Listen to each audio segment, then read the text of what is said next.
Reproductive system. Reproductive system में हम लोग पढ़ेंगे मेल और फीमेल दोनों के विषय में पढ़ेंगे। यहाँ पे हम लोग हैं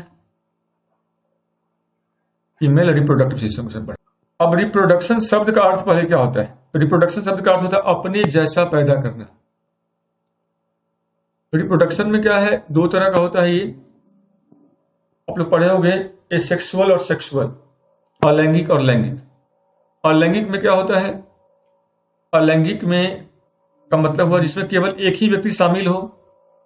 रिप्रोडक्शन क्या है, ह्यूमन में ही दो तरह का होता है, हो सकता है। एक होता है अलैंगिक और एक होता है लैंगिक। अगर हम तुम लोग से सवाल पूछें कि अलैंगिक रिप्रोडक्शन हम लोगों में कहाँ होता है, कहाँ बताओगे? क्या हम लोग में अलैंगिक होता है कि लैंगिक होता है? सो बताओ पहले। हम लोगों में एसेक्सुअल होता है कि सेक्सुअल? लैंगिक होता है। क्या क्या एसेक्सुअल हो सकता है? एसेक्सुअल से क्या होगा, क्लोन पैदा होगा। और सेक्सुअल से क्या होगा, बच्चा पैदा होगा। इसको बोलेंगे प्रोजेनी, चाइल्ड। मतलब वो कोई लड़की चाहे कि अपने जैसा लड़की पैदा करना, ठीक अपना कार्बन कॉपी, तो वो क्लोनिंग करके पैदा कर सकती है। कोई लड़का चाहे अपने जैसा पैदा करना, तो ठीक उसी के जैसा उसका कार्बन कॉपी हो सकता है, तो उसको क्या बोलेंगे, क्लोन। तो क्लोन क्या है, सेक्सुअल है। और सेक्सुअल में क्या है, ये है। दूसरा और भी सेक्सुअल का एग्जाम्पल, जैसे हम लोग का बॉडी सेल है। मान लो हमारे बॉडी सेल में कौन सा हो रहा है, हमारे बॉडी के सेल में तो डिवीजन है, सेल डिवीजन, ये कैसा है, सेक्सुअल है ये।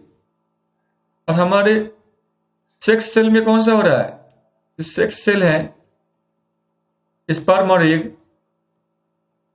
तो जब ये यूनाइट करता है, ये क्या होता है, ये सेक्सुअल होता है ये। तो पहले हम लोग एक एक करके बात करेंगे, मेल और फीमेल में देखेंगे। तो पहला हेडिंग बना male reproductive.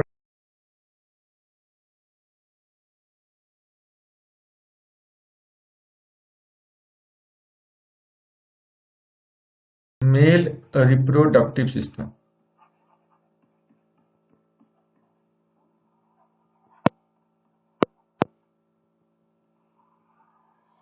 Male reproductive system में पहला जो पार्ट है, ऑर्गन क्या क्या है, रिप्रोडक्टिव ऑर्गन क्या क्या है।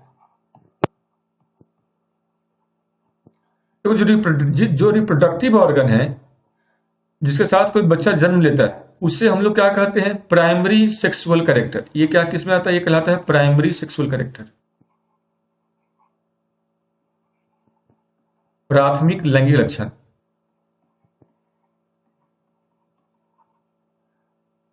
और प्राथमिक लैंगिक लक्षण ये कहलाए।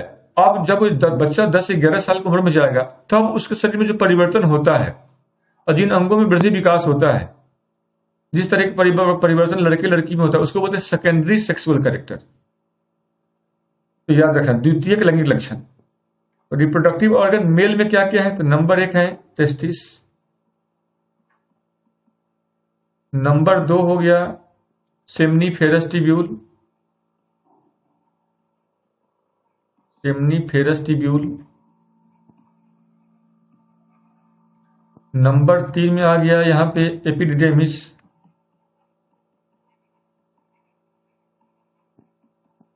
नंबर 4 में यहां पे आ जाएगा वास डिफरेंस,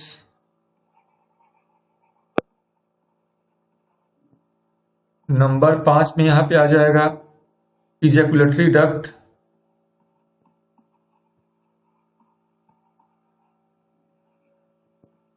नंबर 6 में यहां पर जाएगा पेनिस।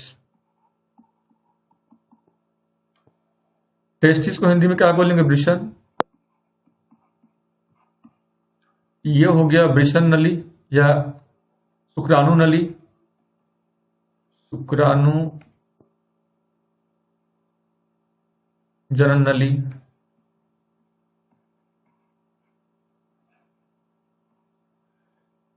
एपिडिडाइमिस को एपिडिडाइमिस ही कहेंगे, वास डिफरेंस को वास डिफरेंस कहेंगे, इजैकुलेटरी डक्ट को इजैकुलेटरी डक्ट ही कहेंगे, और पेनिस का हिंदी हो जाएगा शिश्न। अब टेस्टिस क्या है, इसका मेन काम क्या है, पहले ये एक जोड़ा होता है, वन पेयर होता है। टेस्टिस के भीतर ही क्या पाया जाता है, सेमनीफेरस ट्यूब्यूल पाया जाता है। एक टेस्टिस का इकाई है, ये यूनिट होता है, वृषण का इकाई है ये क्या है, वृषण या टेस्टिस का इकाई है ये। जहां पे शुक्राणु का जनन होता है। एपिडिडाइमिस, यहां पे शुक्राणु का संचय होता है, ये अस्थायी रूप से शुक्राणु का अस्थायी संचय होता है, ये अस्थायी संचय यहां पे होगा। टेम्पोररी स्टोरेज ऑफ स्पर्म यहां पे होता है। ये वास डिफरेंस, ये नली है जिससे स्पर्म आगे निकलता है और पहुंचता है ये कहां पे, इजैकुलेटरी डक्ट में, और फिर ये पेनिस के माध्यम से, पेनिस भी क्या है, ये नली ही है, या कहो मैथुन अंग है, ये सेक्स ऑर्गन हो गया, क्या है, मैथुन अंग है।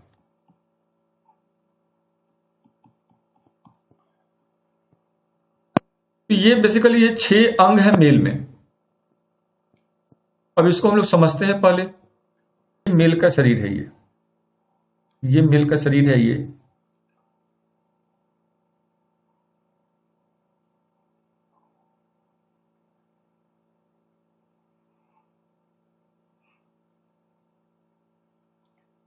ये इसका एब्डोमेन है, पेट है इसका। ये इसका हो गया, यहां पे पेनिस हो गया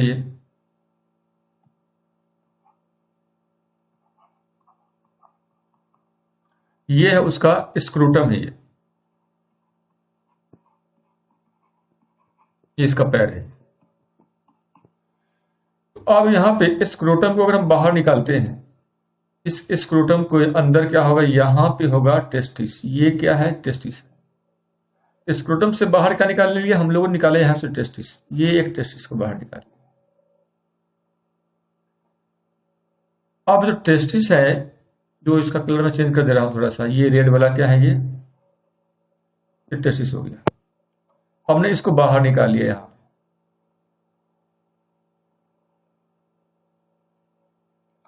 इस टेस्टिस के भीतर क्या होता है, कई सारे छोटे छोटे से, इसके भीतर यहां पे ये देखो, ये नली है, ये सारे नली है। ये इसी नली का नाम है सेमनीफेरस ट्यूब्यूल। इसमें सब एक को बाहर निकाल रहे हैं। तो ये हम एक को बाहर निकालेंगे तो ये नली बेसिकली दिखेगा कैसा, ये नली दिख रहा है ऐसा। ये है एक नली। हमने निकाला क्या है, हमने निकाला है टेस्टिस को बाहर। तो ये क्या है, टेस्टिस, और ये क्या है, सेमनीफेरस ट्यूब्यूल। Seminiferous tubule.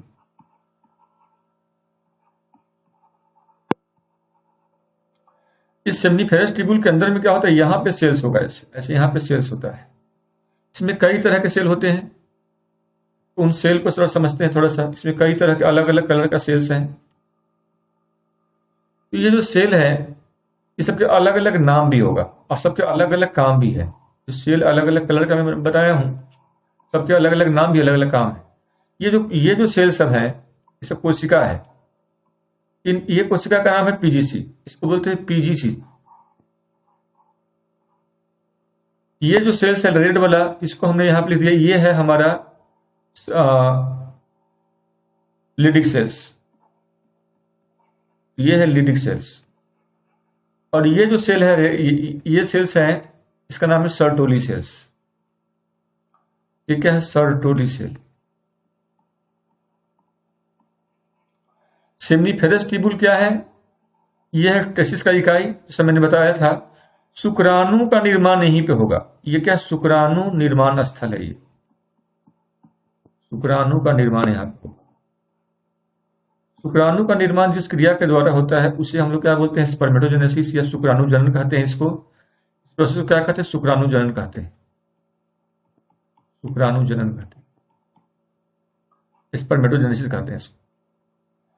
अब पीजीसी सेल तो देख रहे हैं, ये सेल क्या होगा, इसी से यहां पे ये सारा का सारा निकल करके धीमे धीमे ये बनाएगा स्पर्म, ये बन रहा है स्पर्म, ये बना है स्पर्म। यहां पे इस स्पर्म को पोषण कौन देगा, तो ये जो सर्टोली सेल्स हैं, इसका जो रसायन होगा, केमिकल्स होगा, तो वो केमिकल से यहां पे जितने भी स्पर्म बनेंगे, सारे स्पर्म को पोषण यहां मिलेगा। जितने भी स्पर्म बनेंगे, सारे स्पर्म को पोषण कौन देगा, सर्टोली सेल क्या करेगा, इसको पोषने पालने का काम करेगा, इसको पोषण प्रदान करेगा, रसायन से पोषण मिलेगा।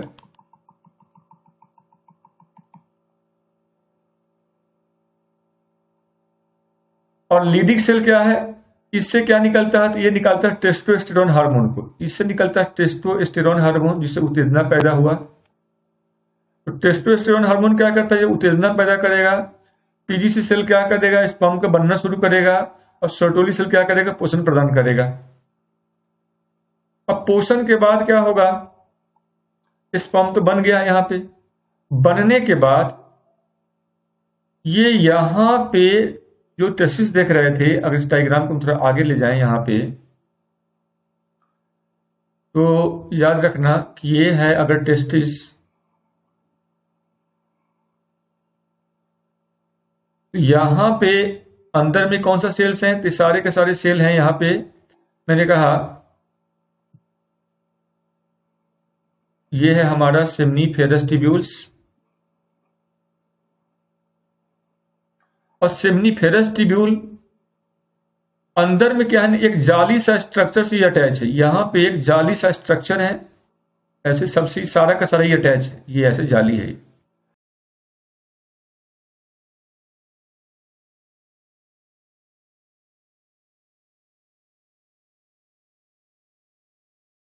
इस जाली का नाम क्या है, एपिडिडाइमिस, इसी का नाम है एपिडिडाइमिस, इसको याद रखना, ये है एपिडिडाइमिस।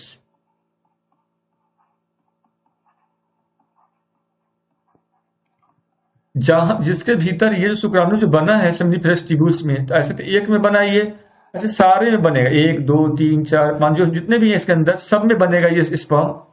अब बनने के बाद स्पर्म इसमें आकर टेम्पोररी स्टोर हो जाएगा, और उसके बाद यहां से एक नली निकलेगा ऐसे बाहर की तरफ, ये एक नली ऐसे, और ये ऐसे इस तरह का नली ये निकल रहा है।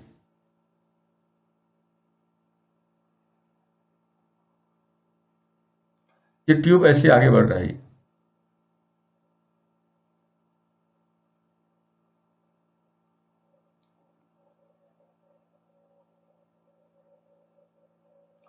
और ये ऐसे ही आगे बढ़ता हुआ चला जाएगा ये।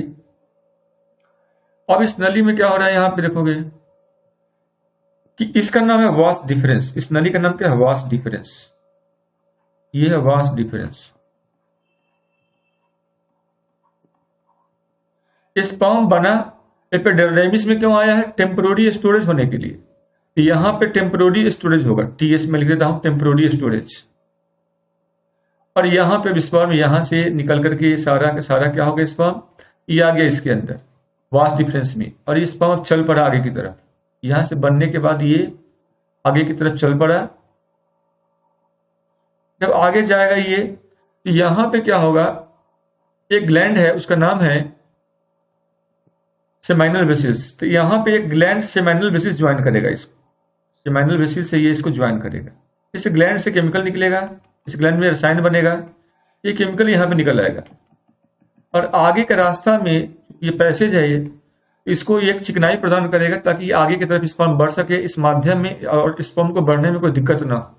अब स्पर्म क्या इस तरल में आ गया, इस तरल के साथ आगे बढ़ेगा ये।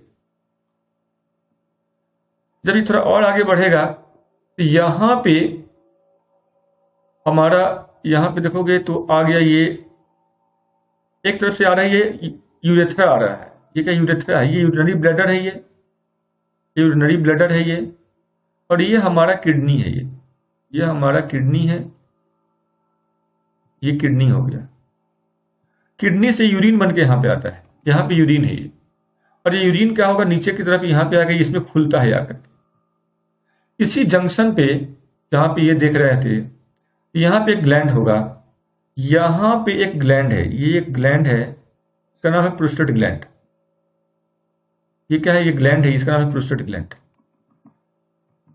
इस ग्लैंड से क्या होगा, यहां पे कुछ रसायन और निकलेगा, केमिकल और निकला, ये आगे स्पर्म को और बेहतर रास्ता प्रदान करेगा। इस प्रकार से स्पर्म क्या होगा, आगे की तरफ बढ़ता हुआ चला जाएगा।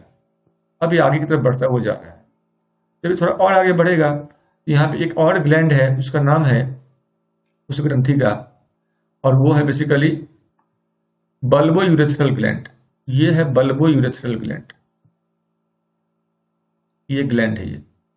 और तब इसके आगे का जो ट्यूब है वो कहलाएगा इजैकुलेटरी डक्ट। ये है इजैकुलेटरी डक्ट, ये ट्यूब, और इसी के ऊपर जो मसल्स होता है पेनिस का, ये है पेनिस का मसल्स,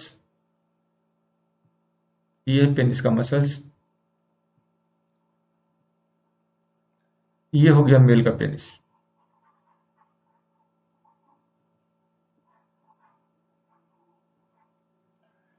ये है यहां पे पेनिस।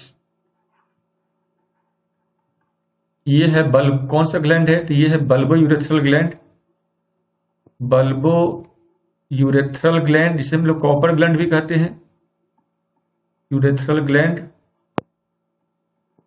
इस ग्लैंड का एक और नाम है कॉपर ग्लैंड भी कहते हैं, कॉपर ग्लैंड भी कहते हैं। ये है ग्लैंड है दूसरा, इसका नाम है प्रोस्टेट ग्लैंड, इसे हम लोग प्रोस्टेट ग्लैंड कहते हैं। और ये ग्लैंड भी, ये भी ग्लैंड, इसका नाम है सेमाइनल वेसिकल्स, ये सेमाइनल वेसिकल्स। तो ये तीनों ग्रंथियां हैं। अब सवाल ये है, पहले तो आप लोग डायग्राम ड्रॉ करो, फिर मैं बताता हूं इसमें क्या है। अब खाली नंबरिंग याद रखो कि काम हो जाएगा। सबसे पहले क्या है, यहाँ पे स्क्रोटम है, स्क्रोटम यहाँ पे है ये। अब स्क्रोटम मतलब क्या हुआ, टेस्टिस का बाहरी जो स्ट्रक्चर है इसका नाम स्क्रोटम है, और ये पेट है, यहाँ एब्डोमेन है। अब यहां पे हम लोग क्या देख रहे हैं कि बॉडी का टेम्परेचर कितना होता है, 37 डिग्री, 37 डिग्री सेंटीग्रेड। तो उससे 2 डिग्री सेंटीग्रेड कम रहे टेम्परेचर, इसलिए टेस्टिस क्या होता है, मेल में शरीर से बाहर होता है। यहां पे 37 है, तो यहां पे कितना होगा टेम्परेचर, 35 डिग्री सेंटीग्रेड होगा। 2 डिग्री कम रहेगा तो स्पर्म का निर्माण बेहतर तरीके से हो पाएगा, और नहीं तो स्पर्म का निर्माण सही से नहीं होगा, इसलिए ये बाहर रहता है। अब इसमें से हमने टेस्टिस को बाहर निकाला, तो टेस्टिस पहला स्ट्रक्चर है, स्क्रोटम के बाद दूसरा क्या आ गया, टेस्टिस। टेस्टिस के भीतर कई सारे क्या है, सेमनीफेरस ट्यूब्यूल है, और ये सेमनीफेरस ट्यूब्यूल है 1 2 3 4, उसमें से हम एक को यहां बाहर निकाला। सेमनीफेरस ट्यूब्यूल क्या है, टेस्टिस का इकाई है, ये यूनिट ऑफ टेस्टिस है। तो थर्ड स्ट्रक्चर क्या हो गया यहाँ पे, तीसरा हो गया सेमनीफेरस ट्यूब्यूल्स। सेमनीफेरस ट्यूब्यूल्स के अंदर क्या हो रहा है, पीजीसी सेल से बन रहा है, यहाँ पे स्पर्म बन रहा है, इसको पोषण प्रदान कर रहा है सर्टोली सेल्स, और लीडिक सेल्स से क्या निकला, टेस्टोस्टेरोन, जो इस काम को संचालित किए हुए हैं। और इस प्रकार से सभी सेमनीफेरस ट्यूब्यूल के भीतर शुक्राणु का निर्माण या शुक्राणु जन्म का जो काम है, ये काम यहां पे होगा। शुक्राणु बनने के बाद नंबर 4 सेमनीफेरस ट्यूब्यूल से कहां पे जाएगा, सभी के सभी सेमनीफेरस ट्यूब्यूल, यहां पे देखो इस वाले डायग्राम में ये किससे जुड़ा हुआ है, एपिडिडाइमिस से जुड़ा हुआ है। एपिडिडाइमिस में क्या होता है, तो टेम्पररी स्टोरेज ऑफ स्पर्म हो रहा है, यहाँ अस्थायी संचय हो रहा है। अस्थायी संचय हुआ, अस्थायी संचय के बाद क्या हुआ, यहां से अब स्पर्म निकलेगा। अब स्पर्म जब निकलेगा तो ये वास्ट डिफरेंस, ये नदी का नाम क्या, वास्ट डिफरेंस। चौथा स्ट्रक्चर हो गया ये, और पांचवा स्ट्रक्चर क्या हो गया, वास्ट डिफरेंस। वास्ट डिफरेंस से गुजरते हुए ये अब आगे की तरफ स्पर्म बढ़ रहा है, लेकिन आगे इसको चिकनाई चाहिए तभी आगे बढ़ेगा। तो ये जो सेमाइनल वेसिकल्स हैं, इससे क्या निकलता है, इससे निकलता है फ्रुक्टोज। ये जो निकल रहा है केमिकल, इसमें क्या पाया जाता है, इसमें पाया जाता है फ्रुक्टोज, एक रसायन है ये, ठीक है। तो यहां पे क्या है, ये फ्रुक्टोज है ये, जिससे स्पर्म को एनर्जी मिलता है। अब स्पर्म को एनर्जी मिल रहा है और स्पर्म आगे की तरफ बढ़ेगा। जब और आगे यहां पे आएगा तो यहां पे मिलेगा प्रोस्टेट ग्लैंड, और प्रोस्टेट ग्लैंड से क्या निकलेगा, यहां से एक क्षारीय रंग का, क्षारीय प्रकृति का अल्कलाइन फ्लूइड होगा। तो ये फ्लूइड कैसा, क्षारीय प्रकृति का होता है, ये क्षारीय प्रकृति का द्रव है। ये द्रव इसको चिकनाई प्रदान करेगा और ये आगे की तरफ बढ़ेगा। इस द्रव का, अल्कलाइन का काम क्या है कि जब ये स्पर्म इस सीमेन के साथ, इस रसायन के साथ जब पहुंचेगा महिला के विजाइना में, तो विजाइना का जो नेचर होता है अम्लीय, और इसका नेचर क्या, क्षारीय। तो उसको न्यूट्रलाइज कर सके, तो न्यूट्रलाइज करने के लिए ये क्षारीय जरूरी होता है, ताकि विजाइना के अम्लीय माध्यम को न्यूट्रलाइज कर सकेगा, और तभी स्पर्म जीवित रह पाएगा। अब यहां से जब आगे बढ़ेगा स्पर्म, इससे पहले यहां पे है ये बल्बो यूरेथ्रल ग्लैंड, जिसको नाम है कॉपर ग्लैंड। इससे रसायन निकलता है फ्लूइड, और ये तरल क्या होता है, चिकनाहट म्यूकस की तरह होता है। तो स्पर्म के निकलने से पहले जो सबसे पहले जो डिस्चार्ज होता है, वो इसी ग्लैंड का चिकनाई निकलता है, इसका नाम है बल्बो यूरेथ्रल ग्लैंड। इससे म्यूकस निकलेगा और ये स्पर्म को प्रोटेक्ट करेगा, ठीक है, यूरेथ्रा जो होता है उसके एसिडिक होने से। क्योंकि यहां पे देखो ये है किडनी, किडनी से क्या बनता है, किडनी में यूरिन, यूरिन का नेचर क्या होता है, अम्लीय। ये इधर जो होगा आगे के एरिया ये अम्लीय होता है। तो अम्लीय जो है एरिया, उससे बचाव के लिए शुक्राणु क्या होता है, क्षारीय, इसको बचाव के लिए जरूरी होता है यहाँ पे ये पहले ये निकले, तो पहले ये रसायन निकलेगा, ये पास करेगा, यहाँ पे जो भी अम्लीयता है उसको हटाएगा, तब पीछे से स्पर्म निकल के आएगा। ठीक है, तो ये इतना पहले आप लोगों को याद रखना है, इतना याद रहेगा, इतना सब लोग को याद रहेगा।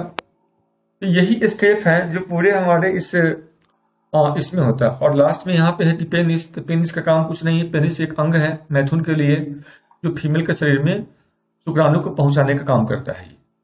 ये प्रकार का ये मैथुन अंग है। और इस प्रकार से अब स्पर्म कहाँ पहुंच जाएगा, फीमेल के शरीर में। पूछेगा स्पर्म एक सिंगल इजेकुलेशन में कितना होता है, तो 300, याद रखना सिंगल इजेकुलेशन में 300 करीबन करोड़ स्पर्म होता है।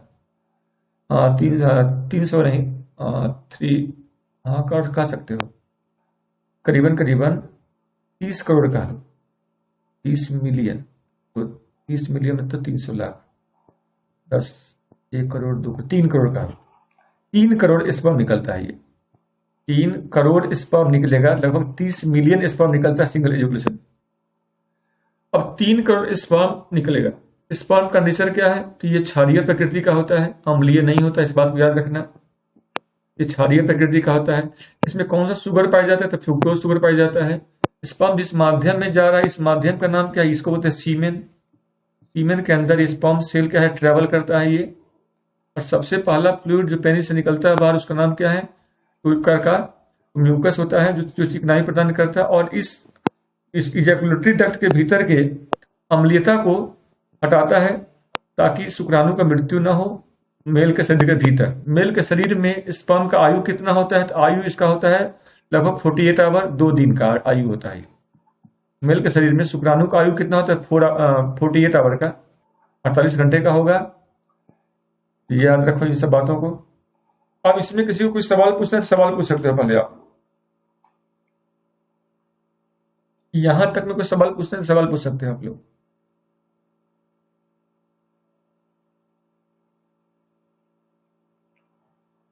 कोई सवाल किसी बच्चे को पूछना है?